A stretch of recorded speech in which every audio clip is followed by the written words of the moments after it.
Hello, this is GEFerris, your narrator and videographer. In 1992, I flew to Nuuk, Greenland, where I joined John Heath to chat with H.C. Peterson and was on tour with John at several museums while he was measuring kayaks. It was a fascinating experience. And then we visited in Nuuk the kayak club where Nuuk Mueller described and showed us a way of practicing balancing while indoors in the winter. This is John Heath from Texas, and we're visiting H.C. Peterson. And I can see you going back and forth. That looks good, Nuka. Oh, that's excellent. Yeah, so it's like a rocking horse. Yeah. A kayak shape, just perfect. Yeah. I like it too. Yeah, that's a good idea. Now, I think the other thing is that if you have an idea about kayak design. In miniatures, like here. Yeah. Like this. Yes. You learn to scale down, and your measurements are much more accurate. But yeah. it's really so very interesting because not the nail has been used to these kayaks there. And there are various ways of doing it. But at Nuuk they use this dovetail system. Yeah. And okay, on the bow, and probably that's for the gunnels. The Nuuk kayak bow. Peterson's tooling. I'd like to have a little note leave on here, say property of John Heath. John finds it needed. Now he has this runs. John Peterson's? John Peterson's kayak. Yeah, and Painted black. painted black. And his canvas covered, yeah. Yeah, that's pretty good. And that's the cockpit with its fittings. Yeah. Sometimes kayaks also go this Yeah. side for the seal. Yeah. Oh, Yeah. really? Carrying a seal on the neck. Yeah. This one is the standard that H.C. Peterson, when he published the standard that we use, it sort of doesn't really belong to any location. Now, John Heath and I have left the clubhouse in Nuuk, the kayak clubhouse, and we are at Minitsoq watching a demonstration of rolling, and this is part of celebration of the longest day of the year, which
this resting sculling motion is very important as a prelude to rolling training, which we are going to be doing. You're looking at a Greenlander dressed in traditional kayaking with his traditional equipment.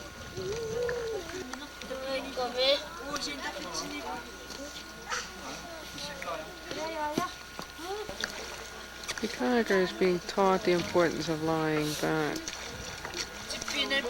and gradually he is learning to trust his body in the water and to trust the support the water can provide him.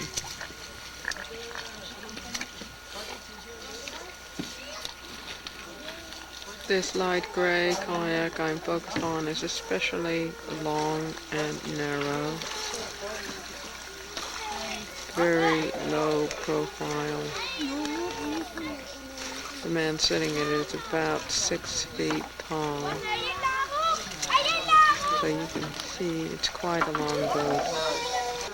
This kayak has a skeg added onto the bottom, which is tied with line to help its tracking.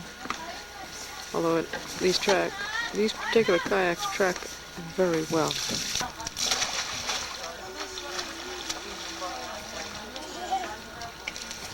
This is Kaaleraq Bech. This man is...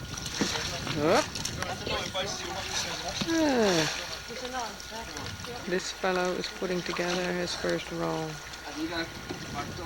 This pan is off the opposite side.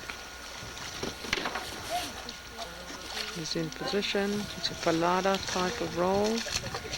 Alright. Yeah.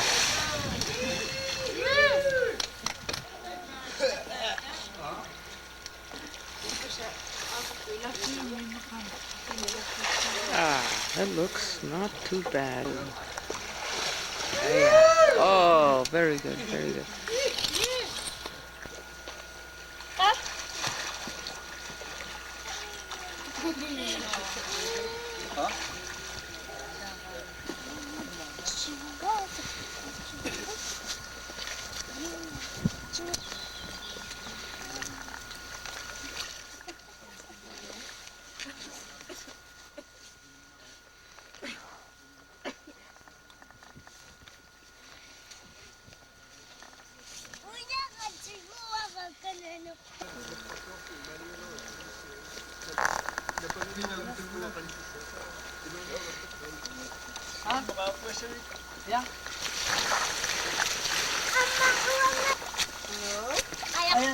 This is teaching flexibility in the waist, the concept of balancing.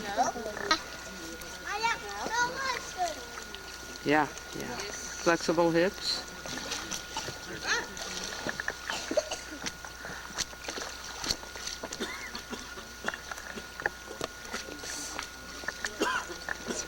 She has to keep the paddle off of the deck, keep her balance. This teaches flexibility front and back. Yeah.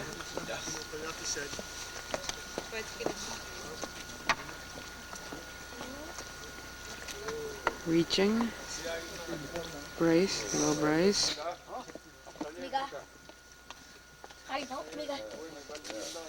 Position of the paddle for stability. The wrists are important on the recovery. Very important how they go.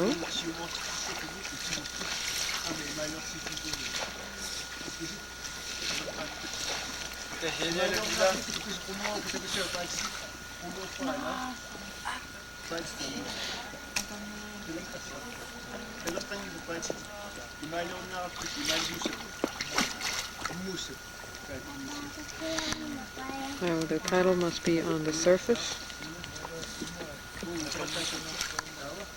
to get the proper climbing angle.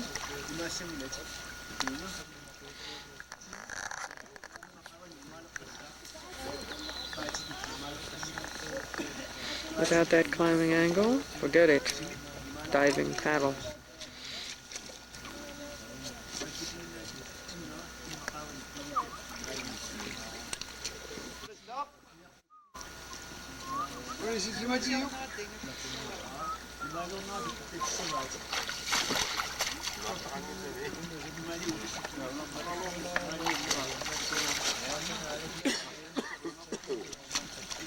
Here is your high brace, going.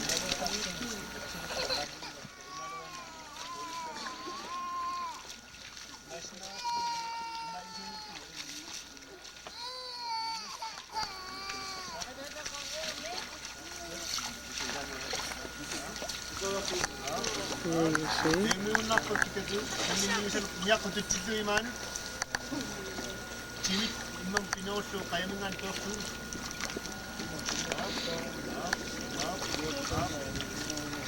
No explanation to the wrists, how the wrists are used.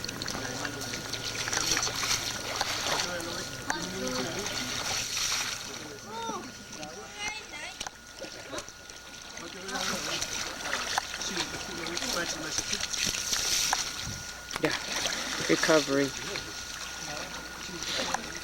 Recovery from a high grade.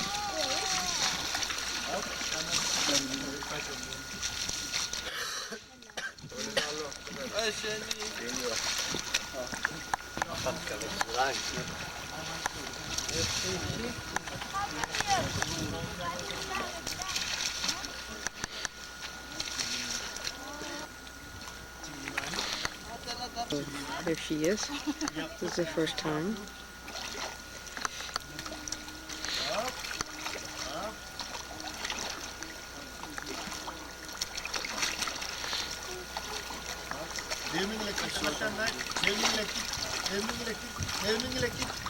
Oh, she's doing beautifully. Look at that.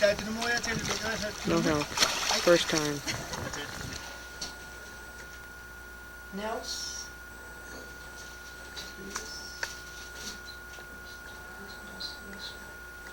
And he, I'll check on that. I have a book at home of the generation book. okay. I'll check on that how many. But he was born in Manitsa. And you call the Kagamia Manitsak Atomic Manitsak district, or how do you refer to it? Municipality of Manitsa. Okay. This is a West Greenland kayak built around 1900 roughly in Manitsa, West Greenland. Starting at the stern.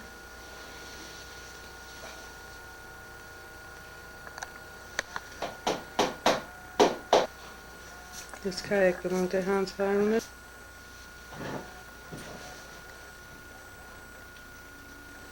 This is a bow where the person's legs go through. In 50s, used to be This kayak much belonged to more. Hans Heilman. These are He could paddle from Nuuk to Manitsak. He carried the mail. These are the stringers of the bow section. Note the pronounced stern section. It permits better tracking. These are stringers in the bow. This is the bow. Here is a scarf joint on the bottom keelson. It's a very long scarf. What's the length and width of this kayak? 16 feet 9 and 3/8 inches and 18 and 3/8 inches. Overall depth in front of the cockpit is 9 and 11/16 and depth to the shear line or edge of the gunnel is 7 and 9/16. So it's about a typical size for this region. Yeah. And of course it would vary with the size of the builder. Yeah, because they would tailor it to his body. Yeah. Well, it's a good thing you and I are here today, John. Pardon? It's a good thing you and I got to look at this. Yes. This is John Heath who's measuring this Kind kayak. of balance. Yeah, what are they balancing? We had to kind of balance with the skin on. It's 18 and 7/16. Yeah, Right this. that's about it for the maximum. Yeah, right here. It's about, It- where would the kayaker's knees come? About in there? About as a rule, it's where the knees come. 1/16.